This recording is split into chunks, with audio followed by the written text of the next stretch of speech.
I got bad news, bad news. I've been rolling with some bad dudes, bad dudes. I've been trying to get a bag. Hello, listeners. Welcome to the Ashes to Awesome podcast, Rising in Recovery. Our podcast provides light, hope, and understanding about addictions and mental health to people living within that life and the people who love them. Today's episode is brought to you by Yatra Treatment Centers in Phuket, Thailand. They are a clinic run by clinicians, not a business run by businessmen. And they know that where addiction is the smoke, trauma is the fire. Learn more at yatracenters.com. That's YATRACENTRE.com. Hello, listeners. Welcome to another episode of the Weekend Ramble on the Ashes to Awesome podcast. I'm your host, Chuck LaFlange, and joining me in studio today is, of course, my weekend co-host, Dr. Lisa. How you doing today, Lisa? I'm great, Chuck. How are you? I'm really good. Thank you. And again, for I think our third appearance now, Atika. How are you doing today? Atika-J, I should say. Yes. Hey, I'm doing good. Just sipping my coffee. And how are you, Chuck? I'm doing really good today. I'm doing really good. I seem to have all the techie stuff dialed in for once. It's been it's always a wrestle with tech with me. So, right. Actually, our other co-host there on Wednesdays, Ryan Bathgate, messaged me a few times this week trying to get his own stuff uploaded and figured it out, and a whole new appreciation for what I do around here. Right. So I kind of got a kick out of that. I know he was telling me a bit about that actually. Oh, yeah? Yeah. Yeah. Yeah, a couple minutes of it's enough to make you just want to drive off the edge, right? So, yeah. Anyway, there's a couple things I want to talk about today, but right off the bat, Mike from the Sober Friends Society out in Airdrie. Lisa, you went out on the walk with him. We were just talking about that pre-recording. How was that for you? It was intense. I, knowing what they were doing. So it was Mike and a friend of his, Brody. And so they walked from Edmonton to Airdrie. I think it took them 12 days. They were walking about 30 kilometers a day. And they did it to fundraise for the Sober Friends Society. So that Mike is founder of that. And then also the Mood Disorder Society of Canada. Okay. So, yeah, I thought it was like a huge undertaking. Just hearing about it. But then myself, another psychiatrist I work with, a nurse that I work with, and her partner went and joined him and Brody for one day. So we walked with them from Sylvan Lake in Alberta to Penhold, which was, I think, 29.8 kilometers. Okay. And it almost killed me. And I was saying to you earlier, right? Like, I work out regularly, but walking 30 kilometers is no joke. No kidding, eh? No kidding. It was crazy. Like, I've got, it's a week later, I've still got blisters on my feet. I couldn't walk for about 2 days afterwards. Oh my God. No. Well, it's a good thing you work in the hospital then. Hey, get right? orderly, reeling you around for the day? Or? We were all joking that we were going to be fighting over the wheelchairs, to like wheel ourselves around at work. Like, get out of the way, step and a half. This is for me. Yeah, I can see it now. I mean, these guys did it every day for 12 days, I will say, though, that, when the walk started, it took us 7 hours. We were stopping sort of about every hour.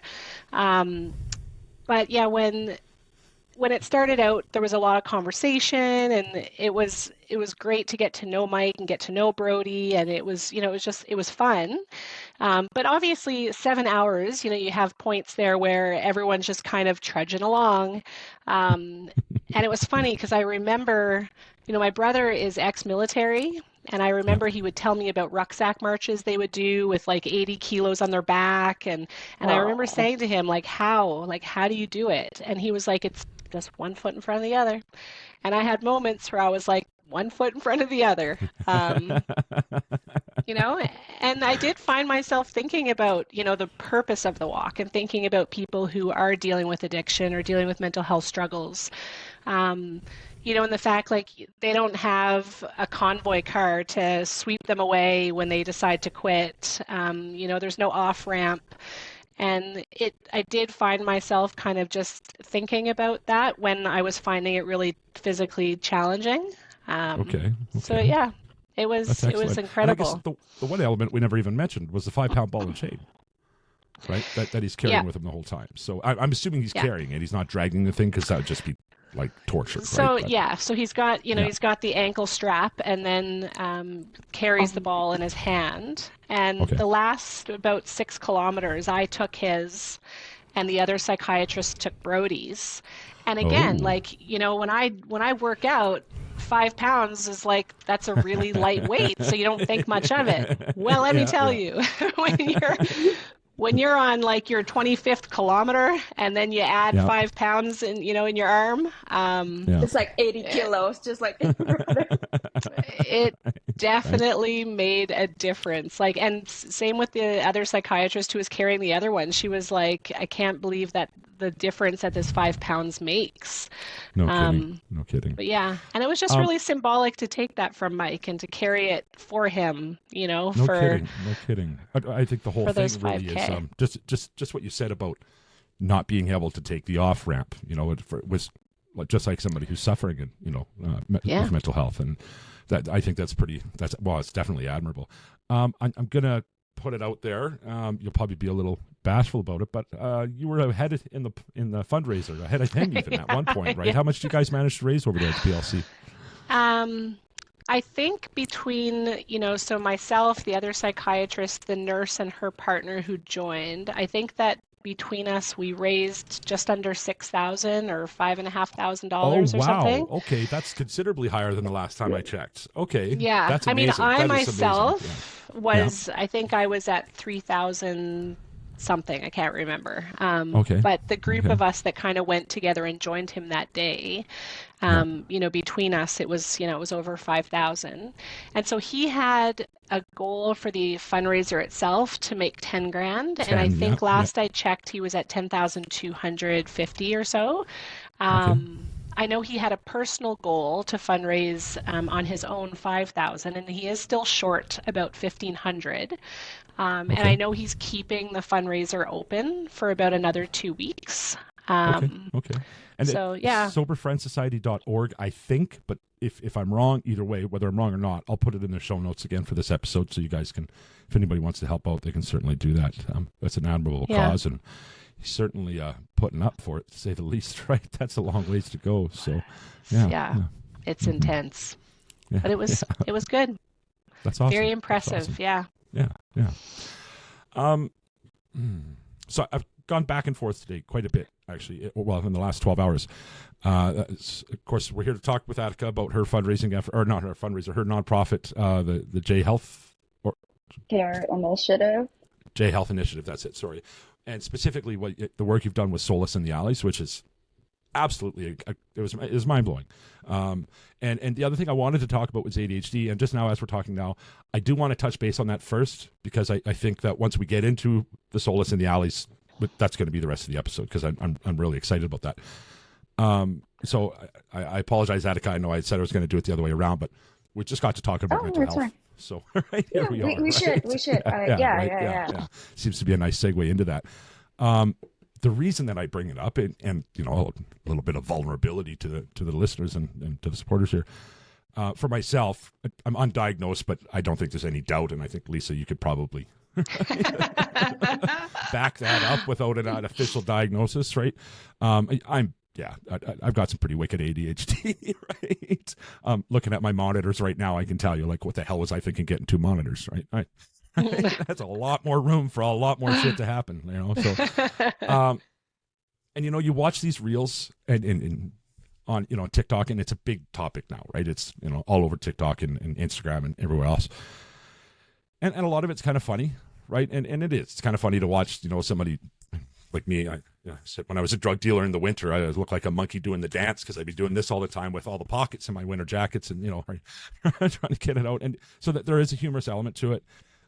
There's also a really serious side to it, though, and I never would have imagined, right? Yeah. I was self-medicating for so long that I didn't even know I had it until Carl, the atheist wife, is the one that kind of said, well, yeah, obviously you do. You were self-medicating, and that's why you're so scatterbrained now. And, oh, okay.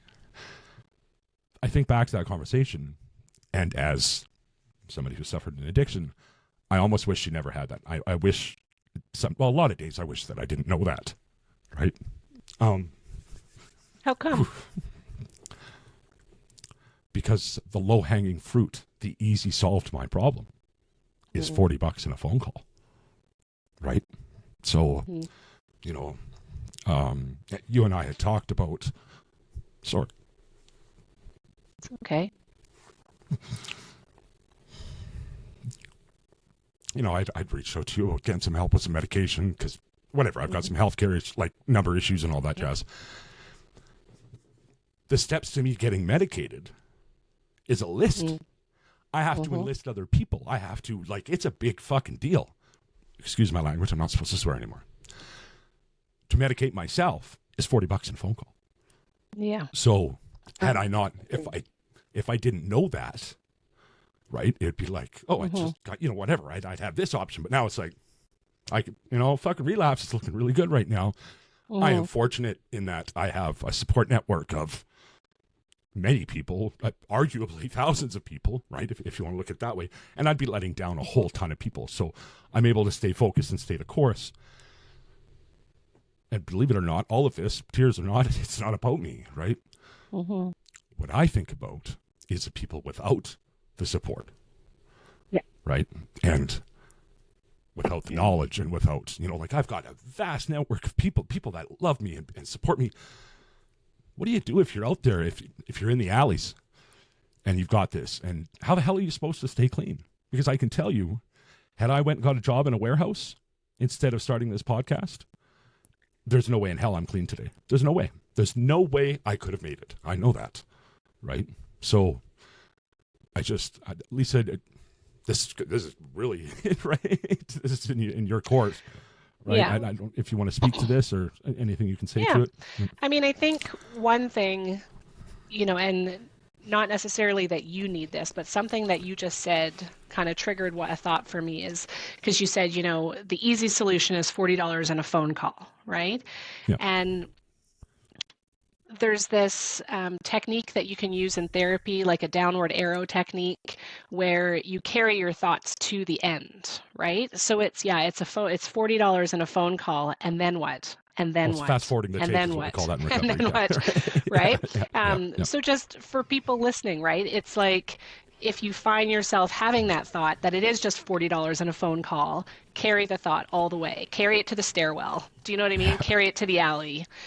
Particularly if you're somebody who is in recovery. Just, you know, if the thought stops at $40 in a phone call, it sounds like a great solution. You know, if you carry that thought and you keep going, okay, and then what happens after the phone call and the $40, and then what happens, and you carry it, that to me is where you can kind of catch yourself from not grabbing the $40 and making the phone call, right? Yeah. Right. So.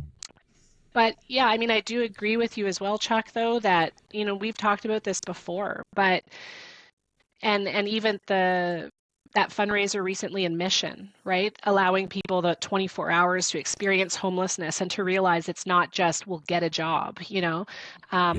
And I see this all the time. Like the hospital that I work at is, I would say within, like in Calgary, it's in the area of the city that probably has the greater population of those who are living, you know, just lower socioeconomic individuals. And so we see a lot of people come into the hospital who have no ID, who have no health care. They're entitled to ID and health care. You know, they've lived in Calgary for years, but they don't have it. It's not activated.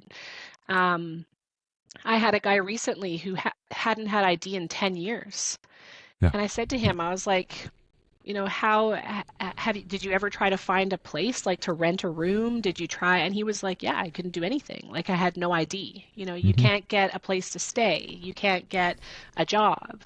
And then on top of it, we have a team of people in the hospital who will help individuals, you know, get all these things in place. And it's hard.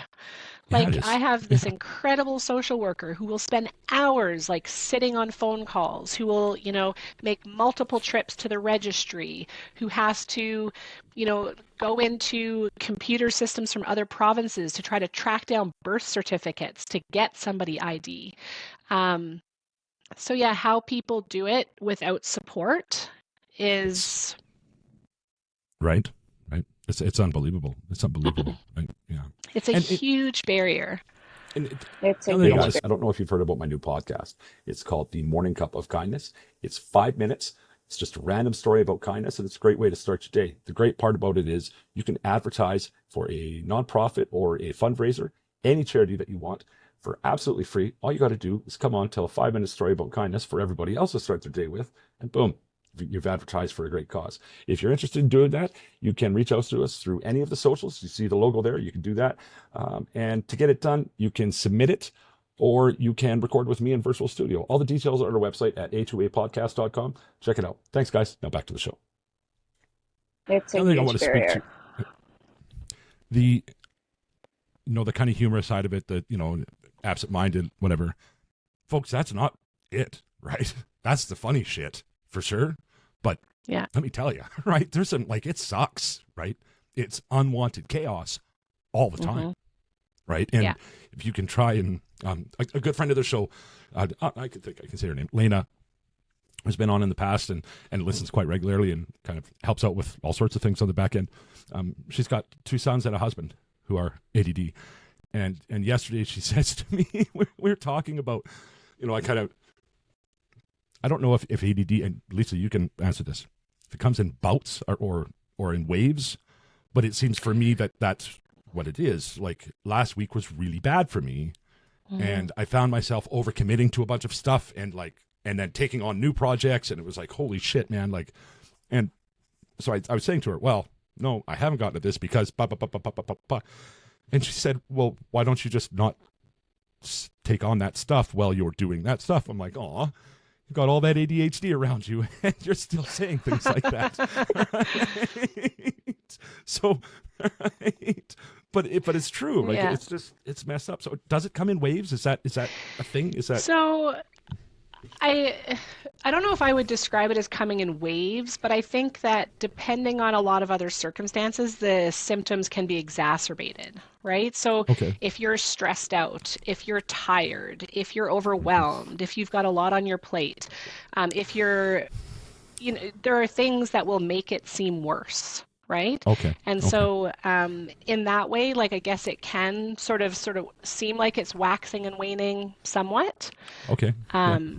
Yeah. That stands up with what was happening in my week last week for sure, right? There's a lot going on. So And yeah. even, some people, and again, there's evidence to support this and evidence that contradicts it. But if you look at kids with ADHD, right, some people feel that if those kids are eating a certain way, again, that their symptoms will be worse. You give a kid with ADHD sugar, and that can sort of exacerbate it. But Some that's a people, stimulant, so that seems like it stands up though, right? It's yeah, just- yeah. And even, Like an offer. they're, yeah, right. yeah, right. And then there are people too who think that things like food dyes. Now, again, I don't think that the scientific evidence really stands behind that from what I know. But again, things like diet, sleep, exhaustion, overwhelm, just too much happening, those things can, make it present, I guess, more intensely. Okay. Okay. But I mean, 5% of people have ADHD. It's, that's not a small number, right? No, it's not. No. No. Right.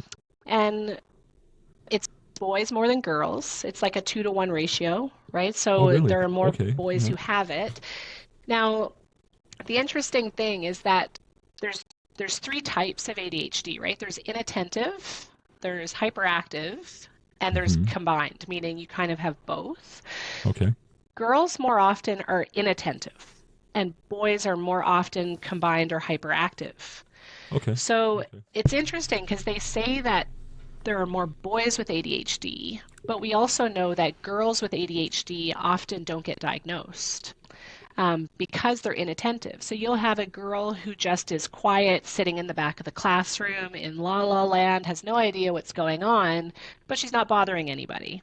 And Where's so the boy? the That's boy's me. climbing the curtains, right? Yeah, right. So it's a behavioral issue, and then of course it's going to get attention, right? So, Exactly. right, And so, it's interesting because, they say it's more boys than girls, but we also know girls are often not diagnosed despite having it. And so, Is it I really wonder, more yeah, boys than girls, or right, who yeah, knows? But yeah, that's that kind makes of that's sense. what the That makes stats are sense. on it. So I just it's a funny because you said the classroom. My stepson, when I was married at the time, was 8 or 9 years old, and his teacher's solution to his hyperactivity was to put a cardboard shroud around his desk and not let him out for recess. Oh, If you God. can imagine, this is very, very small town Saskatchewan, and not that long ago, 2018. Right, so relatively like not wow. long ago. This is something you'd think back to the 50s, not something in the 2000s, right? No, well, I can tell you that school got to learn who I was real quick. Right? It's like I wasn't even Yeah. like, what? Get in the car, right? We're going to the school, right? And Yeah. that was their very first Wow. dose of me. And did they ever get a big dose of me, right? Like, yeah, I just, what? Right? How'd you think that was going to play out, right? I can tell you, he brought all those behavioral issues home, right? Yeah. First of all, right? Because that energy didn't, I like, know. yeah. How about send him out for extra recess, go run the laps, right? Exactly. Yeah, it's Yeah, sad. I mean, I that'll do feel it. like, modern classrooms, I mean, a lot of people say modern classrooms aren't really set up, appropriately for childhood learning independent of ADHD, right? Yeah, And I yeah. think that's why you have programs like Montessori, and it's like, let kids explore, let them learn by exploring, let them move around, let them go to the bathroom if they need to, not have to sit there with their hand up waiting to go. Yeah. Um, but yeah, I mean, yeah, putting a cardboard box around them, I imagine that didn't work out real well No, for no, it anybody. didn't. No, it didn't. No, no. And at the end of the No. day, I gotta tell you, it was one day, right? There wasn't a day two of that shit, right? To say the least, right? So, anyway, Yeah, Yeah. yeah. thank you. I really did want to touch base on that, and I don't think it's a conversation that's over either, because it's close to me and I'm the host. I get to decide, right? But so I think maybe Yeah. that we can have And some I more think conversations about that. Go ahead. I think one other thing, and I mean I've said it on the show before, but I'll say it again because, Mm-hmm. I mean ultimately, with Ashes to Awesome, we talk a lot about addiction and about people in recovery. And so I think it's important to just connect the dots between ADHD and addiction. Yeah. And Yes. Yes. untreated Yes. ADHD is a risk factor for later developing addiction struggles. Without a doubt. Um, Yeah. And again, that's in part related to, in some cases, as you've described, Chuck, people are trying to self-medicate, right? And they'll try something and are like, okay, this makes me feel more normal. This makes me feel more calm. With I'm going to do more of no this. understanding as to why. I had no idea that that's what was going on all those Exactly. years, right? Exactly, So that's, right? yeah, right. And then it's also that kids with ADHD, they're not good at planning and thinking in advance and considering consequences. There's a lot of impulsivity, right? It's hyperactive impulsive. And so there's this huge impulsivity. And so they do things and then after they're like, oh my gosh, I shouldn't have done that, or oh my gosh, that wasn't a good idea. But in the moment, they're not thinking about it. But I do remember, and again, I'm not a child and adolescent psychiatrist. It's an extra year of training and fellowship to specialize in child and adolescent. But we do have to spend 6 months doing child and adolescent work during our residency training. And one of the things that really stood out to me was seeing kids with ADHD and parents being really averse to medicating their ADHD. And now you have to remember, these were not kids with mild ADHD. I'm not saying every child with any symptom of ADHD needs to be put on a stimulant, but I was working in a hospital setting. So these are kids who were being sent to the hospital for psychiatric assessment. And the ultimate solution was, okay, we think the answer here is ADHD. So these were kids where this was causing a lot of functional impairment, causing a lot of distress. Also, untreated ADHD leads to anxiety. And untreated anxiety is also going to put people at risk of turning to substances. Damn straight. And parents were really afraid. They were like, if you put my child on a stimulant, you're going to turn them into a drug addict. And the evidence shows that treating ADHD is protective against substance use disorder, not the other way around, right? So I just think it's important because I feel like that was a conversation that I had many, many, many times. And I think it just made me realize that that's, I think, a very broad fear for parents is, you can't put them on stimulants. And, again, a lot of parents too will think back to when they were kids and their mind goes to Ritalin. Now, Ritalin is still used, but I would say it's used a lot less than it was when we were kids. Now, in place of that, we tend to use stimulants that are longer acting. And if you think about, drugs that are the most addictive, right? They're the quick on, quick off. That's the stuff people get hooked on. It's not the long acting. And so similarly, stimulants for ADHD that are used most often now are very long acting. They work for 8 to 14 hours, depending on the one that you choose. But it's protective to treat your kid's ADHD. To me, it's not just protective against substance use disorder, against anxiety, but it's protective for their self-esteem.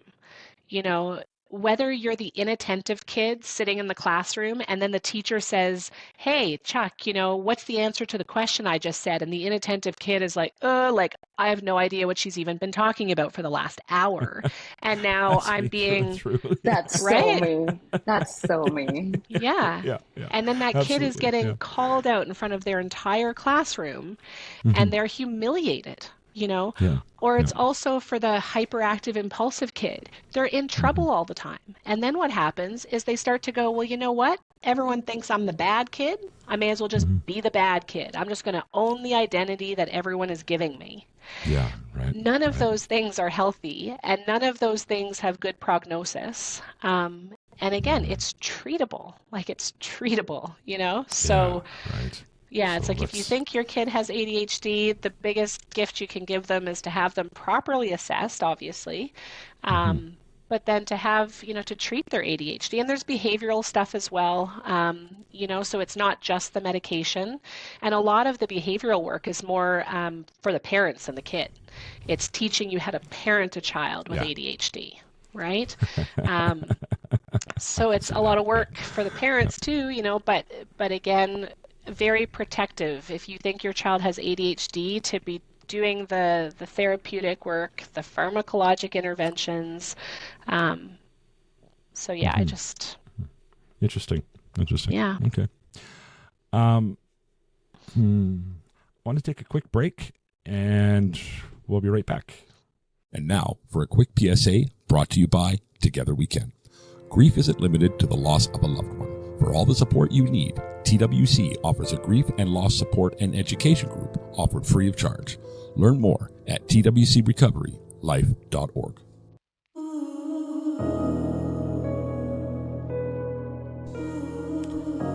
Hey everyone, this is Ryan Bathgate from Kaleidoscope Wednesdays. I wanted to bring a public service announcement to you today about Narcan, or also known as naloxone.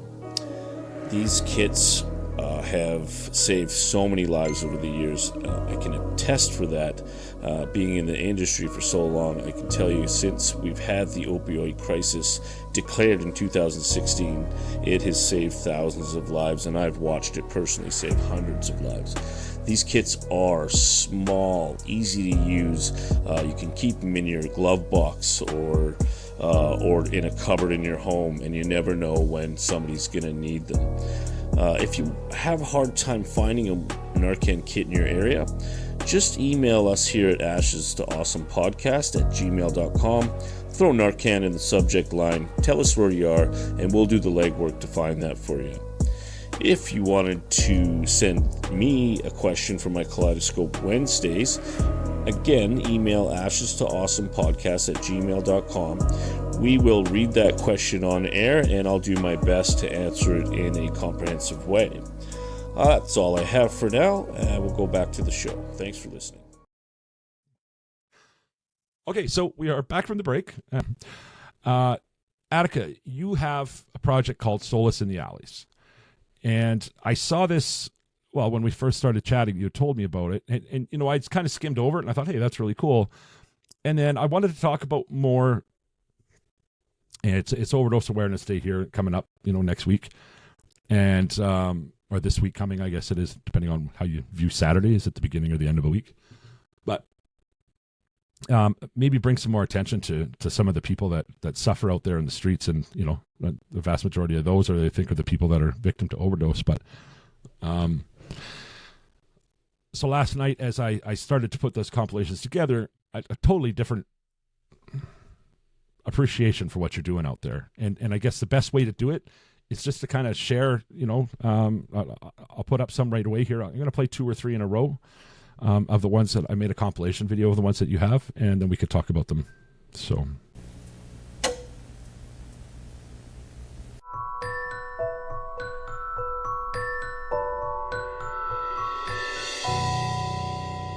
They fell when I bent over and went to stick them in the door again. I felt twice in the back of my neck. I felt 5 times in my back, 6 times in my front. They got me right above my pelvis. The last time he stuck the knife in, I fell. He didn't let go of the knife. He had like a death grip on the knife. I fell. I was 230 pounds. I dropped, the knife ripped right up, splitting through my core, splitting my lower bowel in 2. They had to remove 2 feet of my lower bowel, my right kidney, left lung, a main artery in my throat, a main artery beside my right kidney. It was a major stomach surgery. Put me in a coma for 33 days. The whole 33 days I was in a coma, they couldn't sew me shut. My internal organs were too swelled. I'm from Alberta. I grew up in not the best of homes, I guess you could say. My mom was an alcoholic and also had mental health problems. And so I grew up in an abusive home with a lot of drug use and everything else around me. Started my drug use actually really young too. I started when I was 8 with my mom. My mom got me to smoke crack with her when I was 8 years old. Got apprehended by Child Family Services when they realized that I was depressed and that I had tried to commit suicide and I was only in grade 4. Then I became in the government's care. Yeah. They then became my legal guardian. Yeah. And at that time, I was going to say, I first came down here when I was 10 years old. I hitchhiked from Alberta. Because I felt happier, safer, and it was better out here being homeless in all the streets than it was being at home. So that's kind of where my home life was.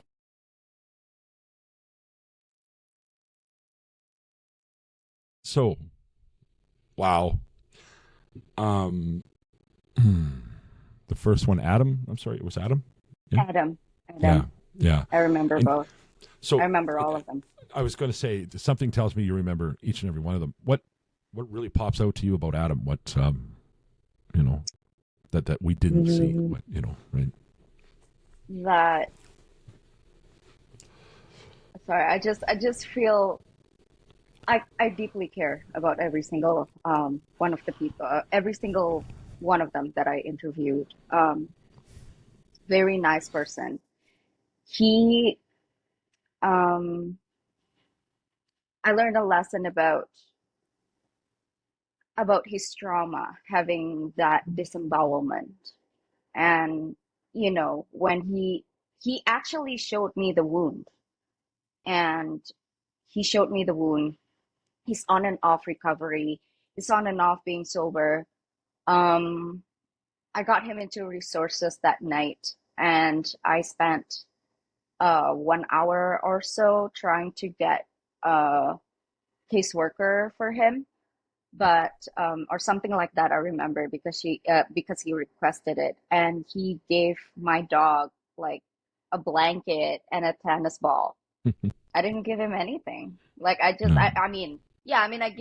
him something, but like it's like he wanted to give more. Like he didn't even want the little, the little thank you gift from me. He refused that. But he wanted to give my dog something, and he just he used the gloves because the gloves is cleaner so that he can touch my dog with the gloves. And it's just so, I don't know, I'm so touched. And I think the story about Adam shows that addiction stems from trauma, that it's not always a choice. It's not always a choice. And he is still talking to me about his nightmares, if he has any nightmares. And those nightmares are really, really terrifying. And I personally can relate with some of the nightmares, probably not as severe as the ones that he has, but nightmares are serious business. It's like usually people assume that when you sleep, you rest and you're calm and you're not stressed. It's different. It's different when you have a trauma, because your mind is going to show you the most horrific, horrible, gruesome things in front of your eyes when you're sleeping. And then you wake up, you're just like drenched in sweat and you're in terror. And that's really common with people like Adam. And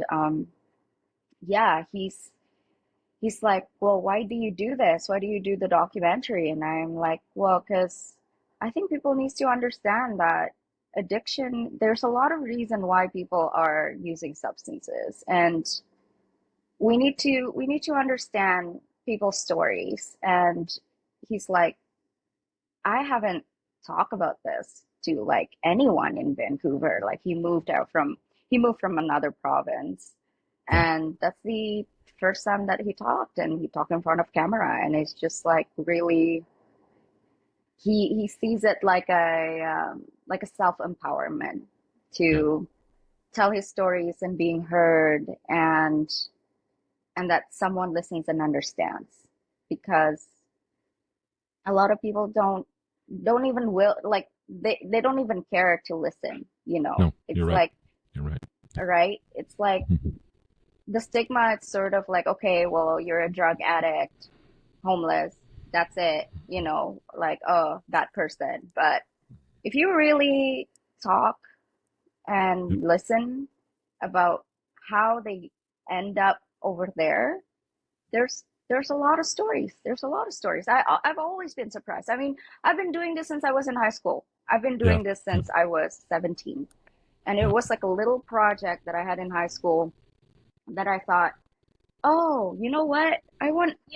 This is, I need to, because I walk in the downtown east at Vancouver, the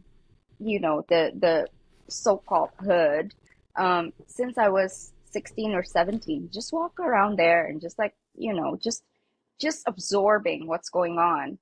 And in my high school, I remember, you know what? I want to do that little project about like just listening to people's story, like what is going on. I try to understand addiction. I try to understand homelessness.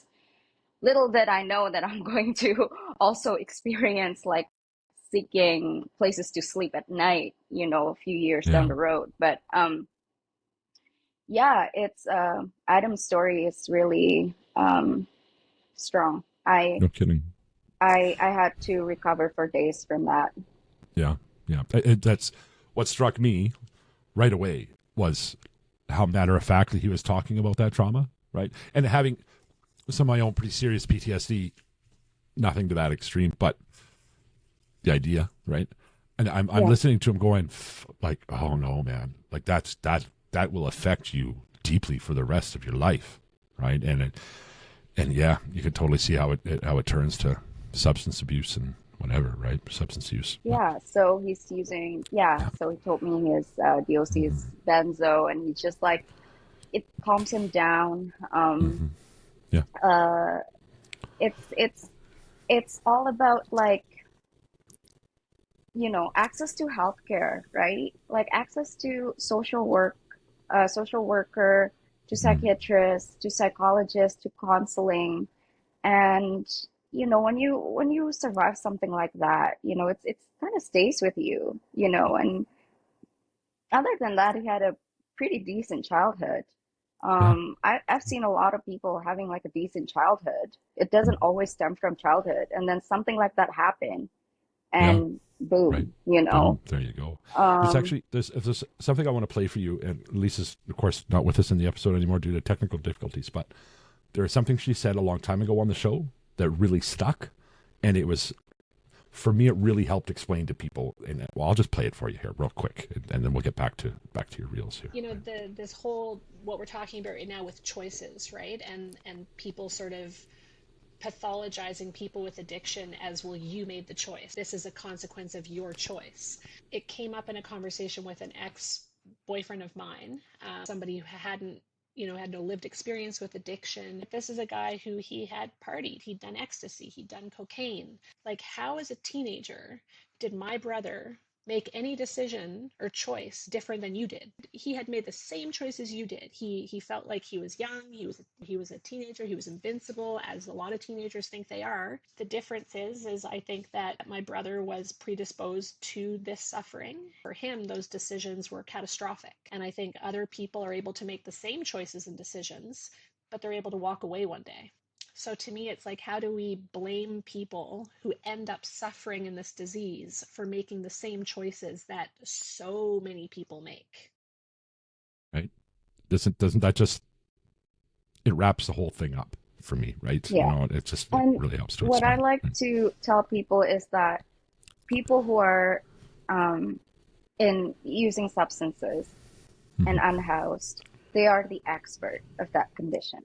They are the expert of their experience. And that documentary, nothing of it is like me talking. It's like them. They actually like to ask me like, oh, like, what are you going to talk about? And like, no, not about me. It's about you. It's all about you. It's a biography about you. That's and wonderful. It's, I don't want to cry. I cannot cry. But I have had like moments where I would interview and then I just don't see them anymore. I don't know. I don't know where they are. And some of them are very, very difficult and like what I'm like just challenging. Okay. And they always like, eager to like come up to the camera and talk, but sometimes it's like we go into things that I think difficult for both of us, like to me to hear or for them to even talk about it.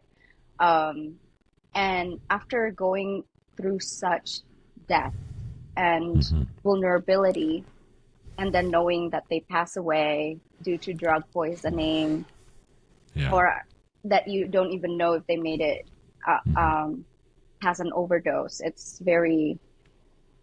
No kidding. Yeah. Caden Talbert. Caden Talbert. Yeah. What's give me some takeaway from that one. We do have to be aware of time because of your schedule, so I don't want to spend too much time on each one. I think we could take an hour talking about each one realistically, and then I would be fine by that. But we do have to be mindful. Yeah. So give me some takeaway from that one. Caden Talbert. She is so... Yeah, this is one of those things where I don't know where she is. I don't know. No. Last time I saw her wheelchair bound and she was in so much pain and I tried to alleviate her and... Oh, no. I don't know. I felt so helpless because me and her are good friends. Like I see her every time I'm there. Like I know, like, okay, that there's Caden, and me and her husband and her sister, we know each other very well. So this is like family. Like Caden is like family to me. And last time I saw her, like she can't walk anymore. And I mean, she's very loving. She's a very loving mom, and she likes fiction. She told me about the metastatic cancer that she has, and it's like, oh, I have cancer here, and it's like, well, yeah, no, duh, of course you want a painkiller to deal with that because it's painful. Like my grandma passed away from cancer, and I can tell just from witnessing that, like how much pain she had to go through, and like she was put into like in morphine, right? Like, so Caden had a lot of struggle in terms of pain, and yeah, she's very, very nice person. And her sister actually saved me from almost being harassed in that area. But Yeah. it's Yeah. just like we're like family, you know. So if I I think had so. it something like a bad day or whatever, I can just reach out to them. But they can also reach out to me. And yeah, Kaden, yeah, it just proves that she's been really, like I said, like it's not always a choice because she was introduced into cocaine when she was 8 years old. Like how the heck are you going to know better? You know, like Yeah, you you're don't set up know. for You just failure now, right? you're Yeah. like you're just setting, you know, like you're just setting your kids up for this. Like, you know, so um yeah, but Okay. she's very motherly, very, very motherly. She likes to carry like a big bunch of colored pencils and pens and drawing like coloring books and stuff. And so when I'm like just going crazy after like dealing with like overdoses and like Yeah. Right. health mental health crises, I can just go to Kate and like can I get like a page, and she'd be like, oh yeah, sure, so it's like I said, people who are addicted, they don't really hurt other people, they just hurt themselves, really. And it's like Lisa said, it's not always a choice. No, it's not. No. Okay, let's And move on trust me, to. they don't really like that, right? So like No, no one really no. liked fentanyl and stuff, but yeah. No, nobody. Anyways, what No. did you say? Okay. I said let's move on to George, right? George Sador. I'm sure George. you know. Birth to 13, Newfoundland. And high school, because I had a Newfoundland accent, so the teachers forced me to take speech classes and thought I was an idiot. Oh, I'm sorry. Yeah, it was pretty hard. No, my parents were alcoholics. Okay. Yeah. Uh, But, like, I grew up, like, taking care of my brothers and sisters. My mother was always drunk, and so I went into a different field. So when I was young, I started with the St. John Ambulance. I was with them for 10 years. mm-hmm. Both of your parents were alcoholics? Or? Well, my father was killed 2 months before I was born, and my mother got remarried. Okay. But he was also an alcoholic So, and a drug user, actually. oh. But my mother wasn't. She was just an alcoholic. I basically grew up with alcohol. Okay. Alcohol, normal. 'Cause Yeah. It's just, So, it's like, at the home. And I didn't really think of it till like I came to Vancouver, and people were like, well, you're an alcoholic. I'm like, huh? I don't think so. Come on, I've been drinking since I was like 8 years old. Oh, really? Yeah, Seriously? really. My father told me stories like when I was young, when you start teething, he'd always Yeah. put whiskey on my gums, Whiskey. and I was just a baby. Oh. Go ahead.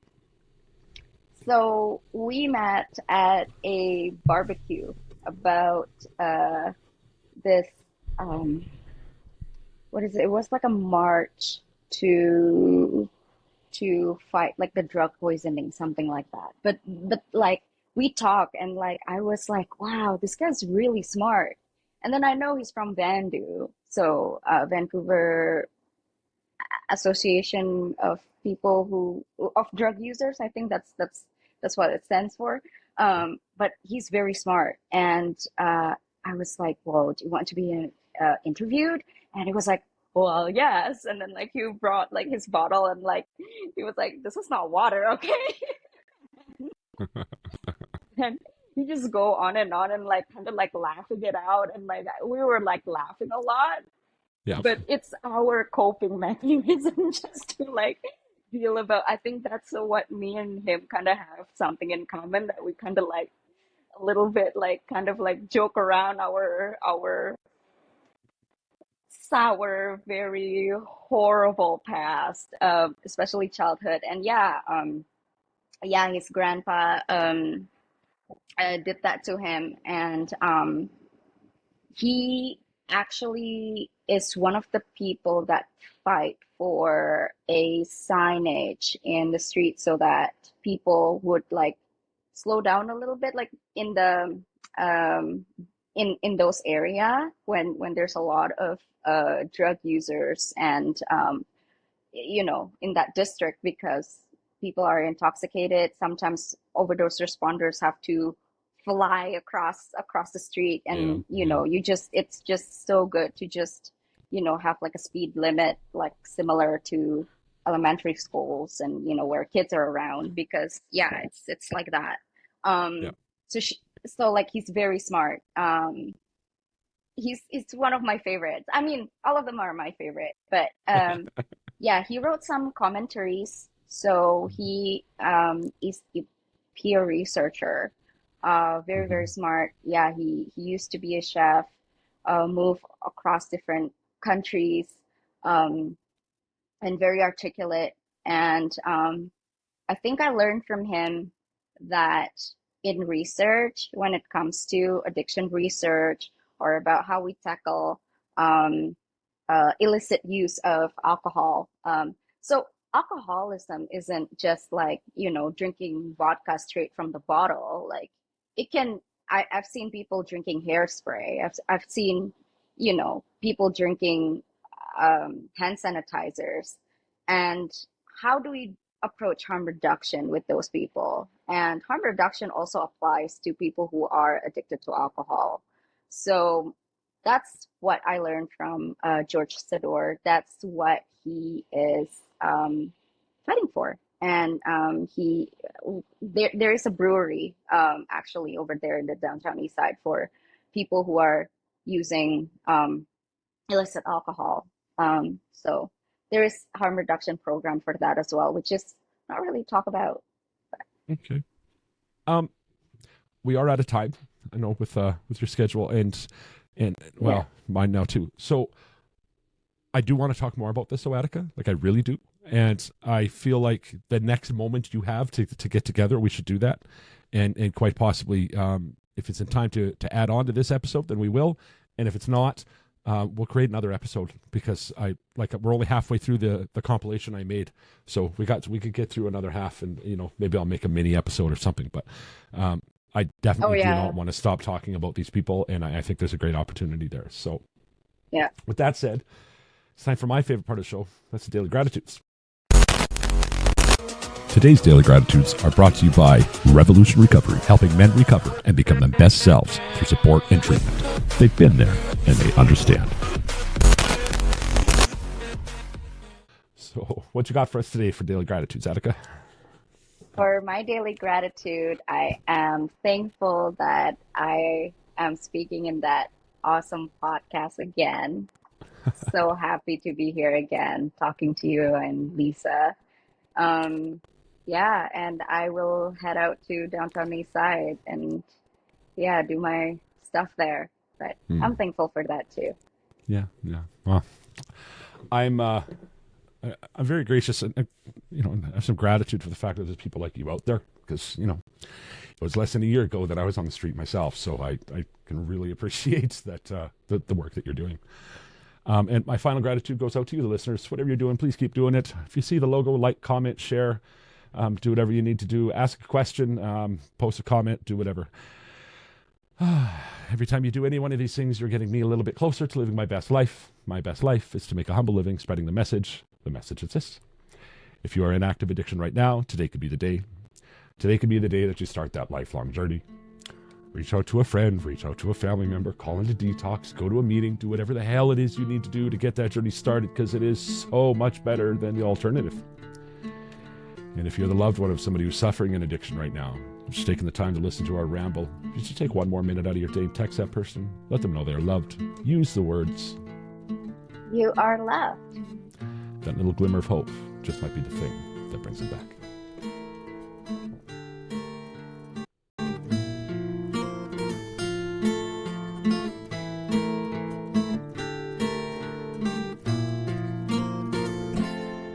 My body's getting cold, my life is running low.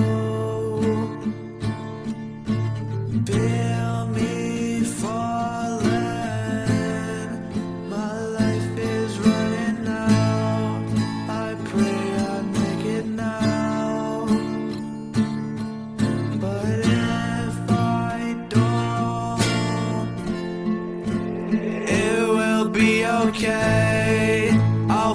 find you another day, and I'm not scared to go. It will be okay, I'll find you another way, and I'm not scared to go, because when I die, I'll be happier in another life. I'll be a ladybug soaring through the sky. Please search for me, please find me. So please don't cry when I land on your arms, spread my wings and fly. So please don't cry. Spread my